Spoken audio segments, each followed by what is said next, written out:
کرمو چاچا اور رامو چاچا دونوں بچپن کے دوست تھے۔ دونوں ہی بڑھتی ہوئی مہنگائی سے بہت پریشان تھے۔ کرمو میرے بھائی، اس طرح تو ہمارا گزارا بہت مشکل ہو گیا ہے۔ چلو ایک کام کرو، آج میرے گھر آ جاؤ، دونوں مل کر شہر جانے کا مشورہ کرتے ہیں۔ ٹھیک ہے رامو بھائی، مجھے آپ کا مشورہ بہت اچھا لگا ہے۔ ہمیں دیر نہیں کرنی چاہیے اور جلدی شہر چلے جانا چاہیے۔ ٹھیک ہے، آپ دونوں نے بہت اچھا مشورہ کیا ہے۔ آپ کل کی گاڑی سے شہر چلے جائیں اور کوئی چھوٹا موٹا سا کاروبار کر لیں۔ ٹھیک ہے بھائی، تم بھی اپنا سامان تیار کرو اور میں بھی اپنا سامان تیار کر لوں گا۔ واو بابا، کتنا مزہ آئے گا! شہر سے میرے لیے پیارے پیارے کھلونے بھی بھیجیے گا۔ اگلی صبح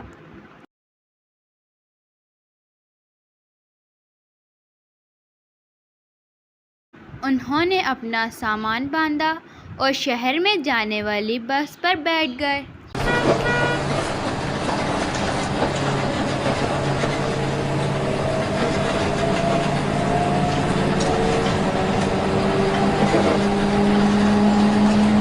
شہر جا کر کرمو چاچا نے آئس کریم اور رامو چاچا نے گلاب جامن کا ٹھیلا ایک اسکول کے سامنے کھول دیا۔ انکل، مجھے ریڈ والی آئس کریم چاہیے ہے۔ اچھا بیٹا، میں ابھی آپ کو ریڈ والی آئس کریم دیتا ہوں۔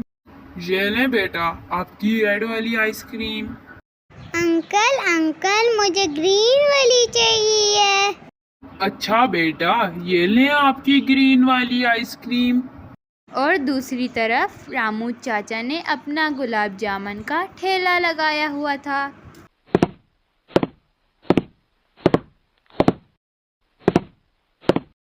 انکل آپ کے تو گلاب جامن بڑے مزے کے ہوتے ہیں، آج میں 2 کھاؤں گا۔ ٹھیک ہے بیٹا، جتنا مرضی کھا لیں، سب آپ کے لیے ہی ہے۔ رامو چاچا کے گلاب جامن بھی خوب بک رہے تھے۔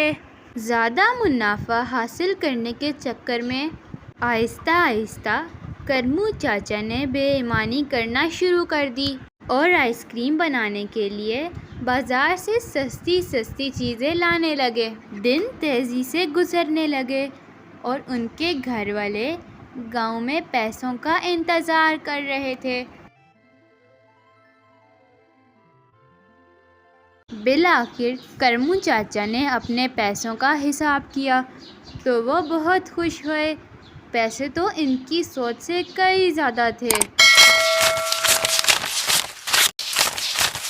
اور دوسری طرف جب رامو چاچا نے پیسوں کا حساب کیا تو ان کے پیسے تو رامو چاچا سے کم تھے، لیکن پھر بھی وہ اللہ کا شکر ادا کرتے رہے۔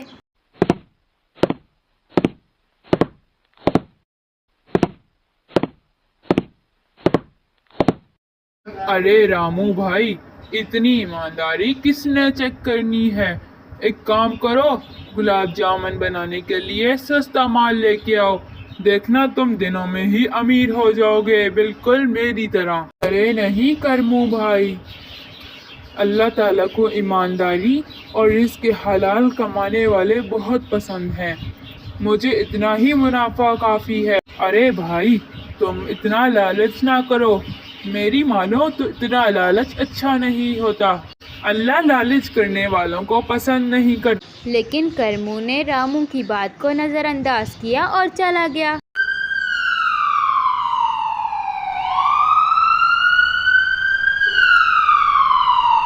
ادھر اسکول کے بچے پیٹ درد سے چلانے لگے اور سارے بچوں کو ہاسپٹل لایا گیا۔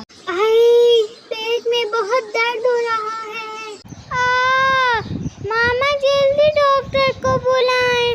آپ سب کے بچوں کو ڈائریا ہو گیا ہے۔ یقیناً آپ کے بچے اسکول میں چند دنوں سے بہت خراب چیز کھا رہے ہیں، جس کی وجہ سے ان کے پیٹ میں انفیکشن بہت بڑھ گیا ہے۔ ابھی تو ان سب بچوں کو ڈرپس لگیں گی، لیکن اس کے بعد آپ احتیاط کریں اور ان کو کبھی غیر معیاری چیز نہ کھانے دیں۔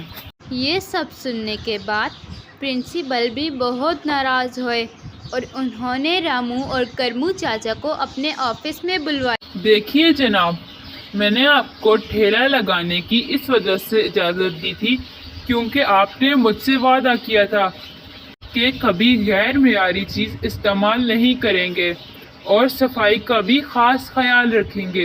ابھی میں نے گلاب جامن اور آئس کریم کا لیبارٹری سے ٹیسٹ کروایا ہے۔ رامو کے گلاب جامن میں تو کچھ نہیں تھا، لیکن آئس کریم بہت ہی غیر معیاری مٹیریل سے تیار ہوئی ہے، تو لہٰذا کرمو بھائی، اس کے بعد سے آپ کو میرے اسکول کے سامنے ٹھیلا لگانے کی اجازت نہیں ہے۔ یہ سن کر کرمو چاچا رونے لگے اور انہوں نے اسکول آفیسر سے معافی مانگی۔ پھر کرمو چاچا نے توبہ کر لی اور رامو چاچا کے ساتھ مل کر رزق حلال کمانے لگے۔ تو پیارے بچوں، آپ نے دیکھا کہ لالچ بری بلا ہے۔